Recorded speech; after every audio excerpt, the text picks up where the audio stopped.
तर आज तुम्ही भेट घेतली आहे आयुक्तांची, काय चर्चा केली तुम्ही यावेळेस भेटीमध्ये?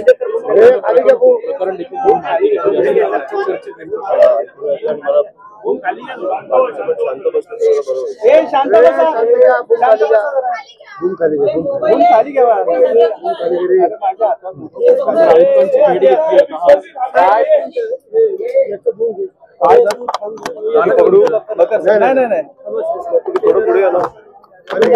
आयुक्तांची भेट घेतल्यानंतर काय चर्चा झालेली आहे? काल देखील तुम्ही या प्रकरणाचा फॉलोअप घेतला होता. आजच्या चर्चेमध्ये काय काय गोष्टी आपण बघतो?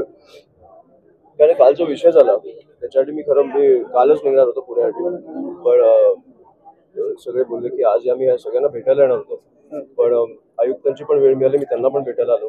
माझं म्हणणं आहे की हे जे इतर पक्ष असतील आमच्या कामांमध्ये अडथळे टाकतात, हे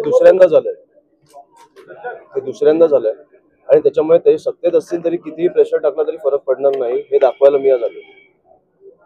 मी आमच्या मुलांच्या मागे उभा आहे कारण ते उत्तम काम करतात. मला वाटतं युनिट स्थापण्यापेक्षा एक उत्तम कार्यक्रम नाही असू शकत जिकडे तुम्ही विद्यार्थ्यांच्या घरोघरी पोहोचता, त्यांच्या काही अडचण असेल महाविद्यालयात ती तुम्ही सोडवून घेऊ शकता. त्याच्यामध्ये जर येऊन अडथळा टाकलं, तुम्ही बोट घातला तर आम्ही हात घालणार. ऍक्शनला रिॲक्शन ही येणारच. आणि एवढंच मी सांगायला आलोय, आम्हाला कायदा सुव्यवस्था बिघडायची नाही, पण कायदा सगळ्यांसाठी समान असला पाहिजे.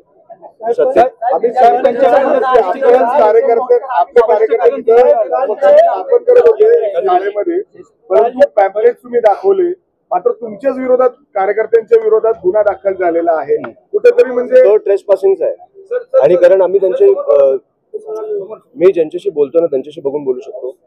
मला माहिती तुम्ही जेवढं आहे तेवढं रेकॉर्ड करा. तुम्ही पुढे ना थोडं सर, तुम्ही खरं तर सीपी साहेबांची भेट नाही मी काल जसं आम्ही त्यांचं ऑफिस बंद केलं, त्याच्या ऑफिसला टाळं लावलं. असं ते बोट घालत बसले तर त्यांचे पुण्यामधले सगळे ऑफिसेस बंद होतील. तसे त्यांचं काम चालू नाहीये. दुसऱ्यांच्या मध्ये येण्यापेक्षा स्वतःचं काहीतरी अस्तित्व निर्माण करावं, एवढीच माझी म्हणून मी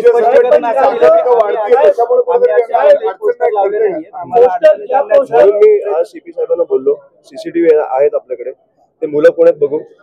ते जर त्यांची निघाली तर मला वाटतं सगळे ऑफिसेस त्यांचे बंद करावे लागतात.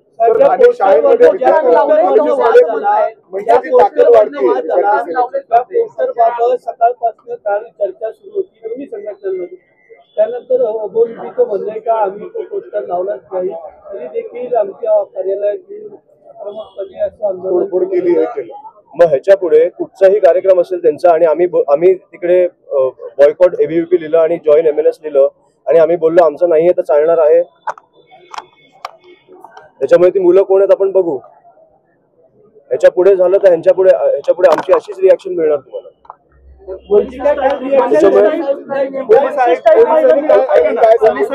मिळाली ना, सहकार्यांनी त्यांचं ऑफिस बंद पडलं, टाळं लावलं तिकडे. ते टाळं आधीच लागायला पाहिजे होतं, त्यांनीच लावायला पाहिजे होतं, पण आम्ही आमच्या सहकार्याने लावलं ते. नाही, आयुक्तांची आमच्या ह्या फक्त विषयावर चर्चा नाही झाली. आता तुम्ही पुण्याची परिस्थिती बघितली तर भीषण झाली. म्हणजे तुम्ही 18 वर्षाच्या खाली बार मध्ये मुला मुलींना तुम्ही दारू देताय. ड्रग्सचा विषय, मला वाटतं 1000 कोटीचे ड्रग्स पकडले गेले, त्याला अजून एक वर्ष पण नाही झालंय. महिलांचे आता एका महिलेवर अत्याचार झाला. मला सांगा, तो पॉर्शवाला ज्यांनी ठोकलं, त्याला निबंध त्याला सांगितलं, त्याचं काय झालं पुढे? बेल झाली आणि आपण त्याच्यावर काही हे पण नाही केलं, लक्ष पण नाही ठेवलं. त्याच्यामुळे निघाला तो. 2 लोकांना उडवलं ना त्यांनी. आपल्याकडे कसं आहे, दिवसाला आपल्याकडे बातम्या येत जातात. ह्या गोष्टींवर कोण लक्ष ठेवणार की आधी काय झालंय? त्याच्यामुळे रूफटॉप बार्स बंद झाले, ठीक आहे, पण त्या मुलाचं काय झालं? निबंध लिहून निघाला. मग सगळ्यांच्या मुलांना अलाउड असणार आहे का?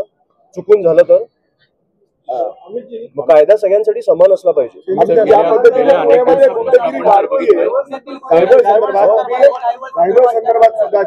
गुंडगिरी वाढतीये कॉलेजमध्ये, मनसेच्या कार्यकर्त्यांवर अशा पद्धतीने होते गुन्हे, तुम्हाला असं वाटतं की दबाव आहे सीपीवर, त्यामुळे हे सगळं होतंय? सॉरी, राहू दे. नाही, मी हेच म्हणून आज मी तुम्हाला प्रूव्ह करायला आलो की दबाव ही गोष्ट नसते. आम्ही पण दबाव देऊ शकतो, आम्हाला द्यायचा नाहीये.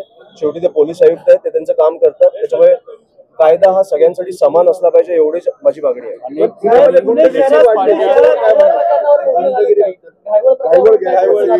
इतर गँग असेल हातात शस्त्र घेऊन अतिशय भीषण परिस्थिती आहे. याच्यावर फक्त आयुक्त काम करू शकतो आणि ते मी आज सगळं सांगून आलोय. मला वाटतं ते काम करणार आहेत. आम्ही एक लिस्ट बनवणार आहोत जे आमच्या निदर्शनात मुद्दे आलेत. तुम्ही पण एक आम्हाला लिस्ट द्या, आम्ही ती सगळी पाठीशी राजकीय घालतात असं राजकीय आरोप होतं सगळ्यात. मला वाटतं आमचं प्रेशर आल्यावर नाही घालू शकतो. पुणे असेल, नाशिक असेल, अनेक ठिकाणी फ्रेशर्स पार्ट्या ज्या आहेत त्यामध्ये देखील मनसेने म्हणून धरून मी लावलेल्या तुम्हाला आहेत. सांगतो, आम्ही एक लिस्ट बनवणार आहोत की हे सगळ्या कशा ह्या गोष्टी कशा बंद झाल्या पाहिजे. ज्या तुम्ही लिगली करताय त्या ठीक आहेत, पण तुम्ही 18 वर्षाच्या खाली जर लोकांना दारू देत असाल, ड्रग्ज देत असाल, आता मला वाटतं शाळेला 500 मीटर सोडून, कॉलेजेसला 500 मीटर सोडून तुम्ही दारू किंवा सिगरेट किंवा पान विकू शकत नाही. हे असे किती आहेत मी तुम्हाला लिस्ट देतो. तुमचा कार्यकर्ते या पद्धतीने aggressive काम करतायत, मात्र त्यांच्यावरच गुन्हे दाखल होत आहेत. एकीकडे आणि म्हणून मी आज आम्हाला ट्रेसपासिंगचा गुन्हा आहे, तो छोटा आहे आणि आम्हाला गुन्हे घ्यायची सवय आहे. मनसे स्टाईल मध्ये उत्तर दिलं जाईल या सगळ्या गोष्टी. नाही, पहिलं आयुक्तांवर आहे ते. आयुक्तांनी काम केलं तर त्याची गरज पडणार नाही.